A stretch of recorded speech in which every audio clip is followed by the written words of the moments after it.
Hi అండి, welcome to అబిన్ఫో. 26 నుంచి కొత్త రేషన్ కార్డులు ఇందిరమ్మ లబ్ధిదారుల ప్రకటన. మొదటి దశలో సొంత స్థలాలు ఉన్న వారికి ప్రాధాన్యం.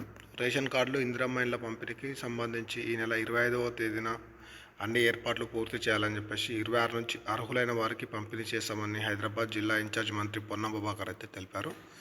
ఆదివారం గ్రేటర్ పరిధిలోని ఎంపీలు, ఎమ్మెల్యేలు, ఎమ్మెల్సీలతో కలిసి బల్దియా హెడ్ ఆఫీసులో సమీక్ష సమావేశం నిర్వహించారు. అనంతరం నిర్వహించిన మీడియా సమావేశంలో మంత్రి పొన్నం మాట్లాడుతూ, గత ప్రభుత్వం 5 ఏళ్లలో ఒక్క రేషన్ కార్డు కూడా ఇవ్వలేదని, తమ సర్కార్ ఏర్పడ్డాక అర్హులైనకు నిరుపేదలకు గుర్తించి ఇచ్చేందుకు నిర్ణయం తీసుకున్నామని, అందులోని ప్రజాపాలన కార్యక్రమం నిర్వహించి దరఖాస్తులు తీసుకున్నామని, అర్హులు పథకాలు అందాలన్న తమ సర్కార్ లక్ష్యమని చెప్పేసి అందుకే కొంత సమయం తీసుకుంటున్నామని చెప్పేసి చెప్పడం అయితే జరిగింది. స్థలాలు లేని వారికి ఇందిరమ్మ ఇండ్లు ఎలా ఇవ్వాలన్న దానిపై చర్చిస్తాం. ఖాళీగా ఉన్న డబుల్ బెడ్రూమ్ ఇళ్లను అందజేస్తాం. 600 అర్హులకే ఇస్తాం. సమీక్ష సమావేశంలో మంత్రి పొన్నం ప్రభాకర్ ఇక్కడ చూసుకోవచ్చు. సొంత స్థలం లేని వారికి డబుల్ బెడ్రూమ్ ఇవ్వాలని చెప్పేసి, లేదంటే వాళ్ళకి స్థలం ఎక్కడ ఇవ్వాలని చెప్పేసి అయితే వాళ్ళ ఆలోచన ఉన్నట్టు అయితే వారు స్పష్టంగా చెప్పడం అయితే జరిగింది.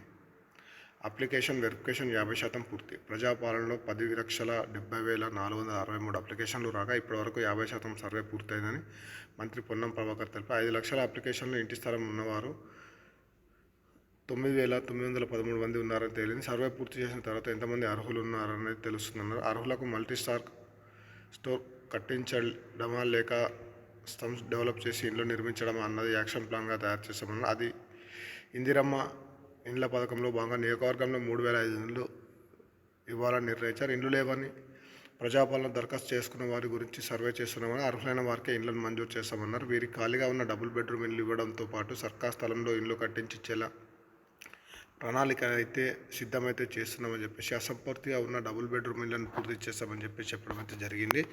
మీరు ఇక్కడ క్లియర్గా చూసుకోవచ్చు. ఎవరైతే నేను గతంలో నుంచి చెప్తున్నాను, సొంత స్థలం లేని నిరుపేదలకు రాబోయే రోజుల్లో డబుల్ బెడ్రూమ్ ఇచ్చే ఆలోచనలో ఈ సర్కార్ ఉందని చెప్పేసి నేను చెప్పాను.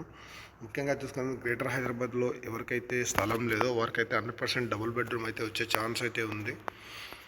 అలాగే ఇక్కడ చూసుకోవచ్చు మీరు క్లియర్గా 20 నుంచి 24 వరకు వార్డుల్లో సభలు.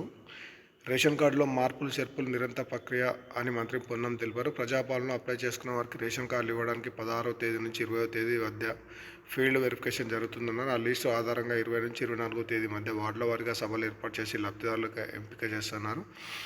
21వ తేదీ నుంచి 25వ తేదీ మధ్య డేటా ఎంట్రీ పూర్తవుతుంది. 26 నుంచి రేషన్ కార్డులు అందజేస్తామన్నారు. ముంబై తరహా విధానం అమలు చేయాలి.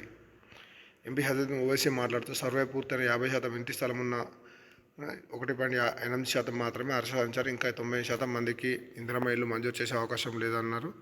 దీనికి ప్రభుత్వం ఏం ఆలోచిస్తుందో చెప్పాలన్నారు. ముంబైలో స్లమ్ డెవలప్మెంట్ కింద కొన్ని సంస్థలు సిఎస్ఆర్ లేదా పీపీఎస్ మోడ్లో ముందుకు వచ్చి ఇల్లు నిర్మిస్తాయని, ఆ విధంగా హైదరాబాద్లో నిర్మించే వారిని ప్రోత్సహించాలన్నారు. ముంబై మోడల్ దశలో మలక్పేట నియోజకవర్గం స్టార్ట్ చేస్తే సహకరిస్తామని చెప్పేసి, ప్రజాపాలన అప్లికేషన్లో రేషన్ కార్డు కోసం ప్రత్యేకంగా అడగలేదని చెప్పేసి, దీంతో చాలామంది దరఖాస్తు చేసుకోలేదని, వారందరినీ గుర్తించి ఇవ్వాలన్నారు.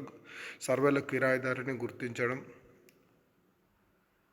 ఇవ్వాలన్నారు. మొత్తానికైతే ఈ ఒక ప్రక్రియ అయితే ముందుకైతే వచ్చింది.